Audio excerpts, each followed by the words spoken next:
Hello, I'm Audrey Tang. I'm very happy to be here at the Digital Citizen Workshop and about the Open Government Partnership Toolbox Hackathon to share with you some of my ideas around data and its relationship to people. Data, as we know, lies at the fundamental core of the OGP toolbox. Many of the tools attempt to gather the society's data, to do analysis, and to reflect it usefully to the society. Now, data in the government already has its public uses. The public uses, for example, takes the medicine and healthcare data and try to work on precision medicine and the other healthcare uses of it. Or, for example, we can use epidemiological data for public health and prevention of epidemics. Or, for example, in Taiwan, we have used a lot of environmental data like earthquakes, prediction, typhoon, and a lot of disaster recovery process that also relies on the data. So all these are the public uses. And when we talk about the data economy, as some of people are inclined to say, we think also about the added value of data. For example, based on transport data, we can schedule and make new traffic services, or with the financial markets data made public available, you can use fintech like Sandbox or a lot of new innovations in the financial technologies. Or even micro weather, the same environmental data allows one to predict with a higher accuracy what kind of weather, whether it will rain tomorrow, and schedule your events and logistics and supplies accordingly. And all these are the use of data already in the private sector. However, in addition to the public sector and the private sector's use of data, there's also data's social value. And by social value, I mean based on the transparent record and the evidence-based data during the government's policymaking, the civil society can add the value of the factual data and to coordinate on the ideas around people's feelings. So if the people manage to have the feelings around the same set of facts, these feelings can gather and can amplify. And once we have these kind of feelings that are amplified, we're much more prone to produce ideas that are actually useful, that can converge and engage in social dialogue. And this has enormous use also in dissolving the potential misunderstanding between the factions on the society, as well as furthering public discourse. As an example, the Green Citizens Action Alliance in Taiwan recently launched this Taoming project.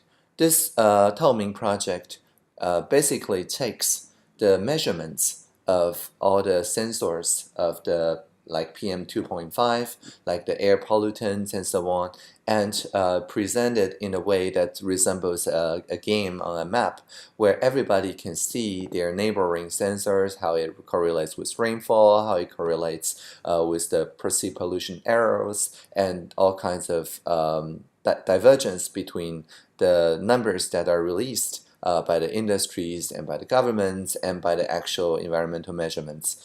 And so the idea is to calibrate each other's measurements so that we can identify where exactly does the pollutions come from. However, all these data are already available before the GCAA project starts. So why does it take so long and a crowdfunding campaign to make use of these data? As we can see, although there is an open data mandate, many a time there's still cleaning and extraction and transforming needed in order to align all those different kinds of data from different data pipelines. Also, the data are often published not as structured data, but as like websites and so on, or even PDFs sometimes, although we're mostly past that point now in Taiwan, in different local governments' websites and in different civil society websites. So it's also important to agree on a common format. And finally, many open data or common API portals offers only data up to a day ago or a week ago, and there's no long-term archival of data for longitudinal analysis. So that also is something that a civil society can add value to. So the whole idea is for the project to keep a long archive of all those pollution data and to see which parts of the Taiwan are more interested by the residents. And if it's already measured by the government installed sensors and it's over the measured threshold, then the citizen can use this to launch an action either against the industries who should keep their pollution level down, or against the government to make much more high resolution or more stringent environmental regulations. Or if it is beyond the current area of sensors and so on, in addition to deploy one's own pollution sensors, one can also declare those sensors to the government in a way to collaborate with the local city governments to make the coverage much more accurate. So this is a way for everybody to be literally on the same page to see how the pollution gathering is going. So just this simple example, we can see the four elements of the open government partnership. First, we have the transparency, which is first the public sector releasing whatever we have and also declaring what we don't have, and then inviting the private sector and the civil society to do the same. And then is participation, allowing a way for people to be on the same page and input their own measurements, their own demands, their own conversations around each and every measurement. And then accountability. By keeping a long time account, one can see what kind of things happened around what time and due to what reason and so on, so that we can go back and write a post-mortem or to adjust the regulations accordingly. And finally, and much more important to me, is the idea of inclusion. The idea of inclusion says we must offer the same kind of data, not only as writing, not only as raw numbers, but as interactive infographics, but as even tangible objects or virtual reality even, in all kinds of modalities that allows people who specialize in different kinds of communication not only to understand, but allow their participation to be automatically translated into forms that other people can understand. But it's not always like this. Without this kind of data-driven open government approach, we usually have the people making the public policies talking to the private sector actors and individual scholars and academics using a language that is diverging from the people on the street, so that even the same word no longer means the same thing. And so what we are doing now is taking data, but not just data, but the conversation around data as what we call a social object. And by social object, we mean everybody can talk around it, to add to it, to share even more nearby objects around it, such that people associate one row of data not just as some abstract meaning, but as something that they can talk around, just like a discussion thread, just like today's weather, it is a way to have conversation with people. And by keeping a longitudinal archive with not only the data, but decision made around the data, we can show with just one QR code a what we call a accountability trail of every regulation that I helped to make.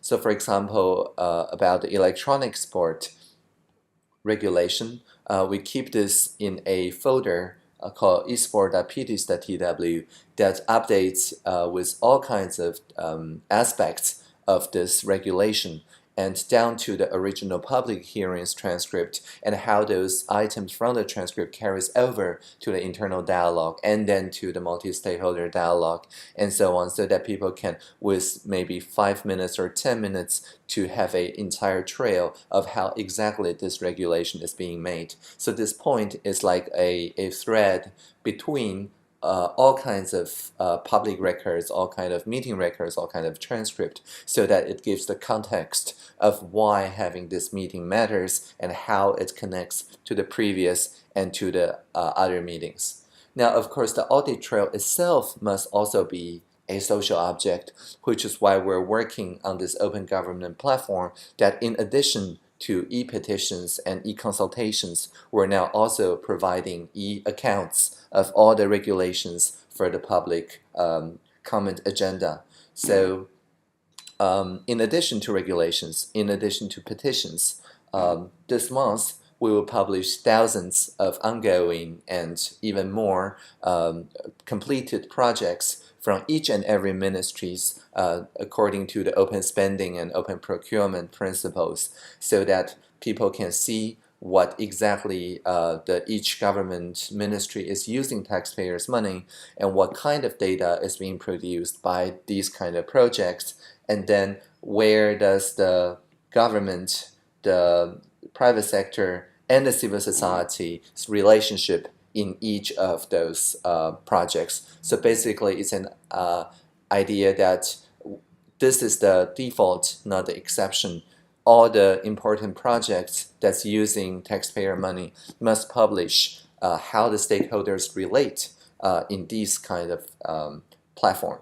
But even just publishing, the completion rate and the rate of spending of the budget and the individual projects and the research and procurement in a way that allows this context being presented is not enough. We still need the civil society and the private sector to join the discussion by publishing their thoughts, their data, their evidences, and letting us know where did we forget to do, or where did we already do but we didn't do it good enough. So all this is just a systematic way to ensure that whatever your interest is, whatever your political concern is, you can always find the related governmental projects and start participation, because I believe firmly that only by trusting the collective intelligence of the private sector and the civil society can the public sector regain its balance of trust